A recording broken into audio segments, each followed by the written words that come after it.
mate for life. And they do migrate in the wintertime. They can travel as far south as Venezuela from here. And what's interesting about this pair of osprey, each pair of osprey, is that they actually will oftentimes migrate south separately. They kind of like go on vacation separate. I think it's a great idea. And then they come back to wherever their mating area is in the spring, and they make a baby, and then they raise the chick. And so we've been watching that chick grow up for the last couple months, and the chick just left the nest last week, the first time. Very exciting.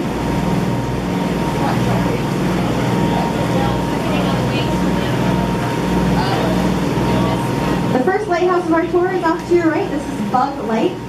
It's officially called Portland Harbor Breakwater, but you can go ahead and forget that name because nobody really uses its official name. We all call it, like I said, Bug Light, B-U-G.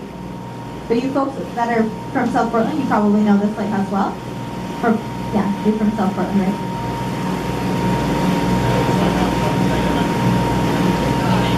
Oh, there's a little dog on that. Oh, awesome. So this lighthouse was built in 1875, and it replaced an ugly wooden structure out here. And it was really built to look pretty. They modeled it after a Greek revival temple in Athens, Greece.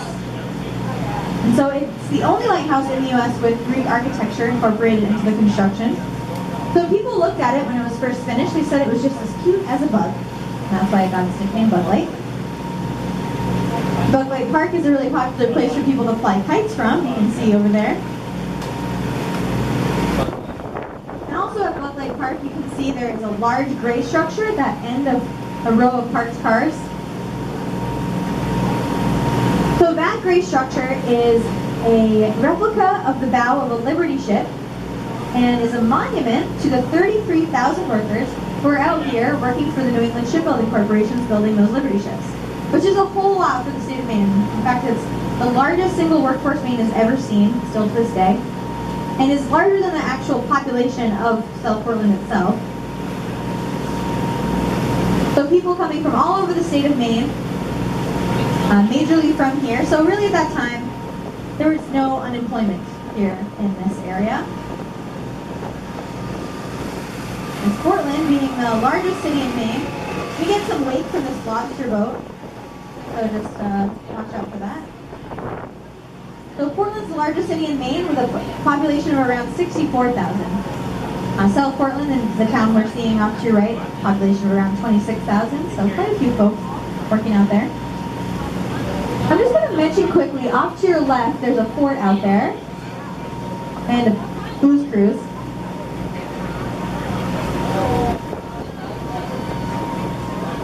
You can't not acknowledge that. I couldn't just ignore that. Well, anyway, so the fort. Yeah, that's interesting. I'm actually not going to talk about it right now because we're going to get closer to it later in the tour, and I'll talk about it then. But that's Fort Gorges, and it's a good angle to take a picture of it if you'd like to. But we will see it on the other side in just a little bit.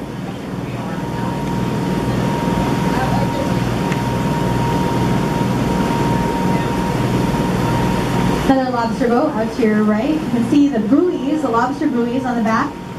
That lobsterman has his own unique color combination for his buoys. And we'll get back to that later though.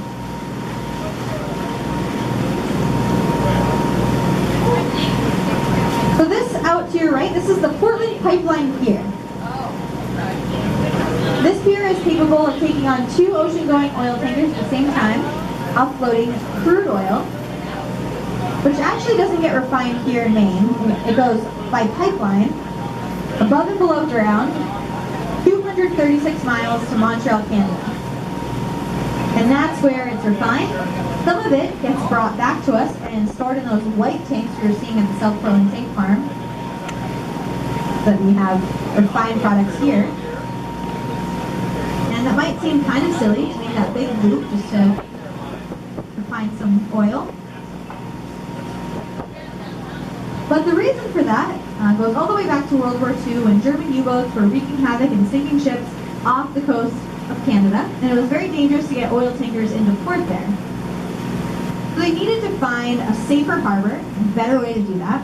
And Portland was a good candidate for a lot of reasons. One, because we are heavily fortified, very well protected. We built another fort every time there was a war that the United States engaged in. Secondly, we are a natural deep water port. We're very deep, between 40 and 80 feet in places at high tide. And because of that, we also stay ice-free year-round. So we don't freeze solid, so an oil tanker can get into port all year round. Although I should add to that this past winter, the parts of the Fore River did freeze for the first time in 60 years. And it caused a lot of issues, but they never ceased oil operations. Painters are very resourceful. We're coming up on the second lighthouse of our tour, off to your right. This is Spring Point Ledge Light, also in South Portland.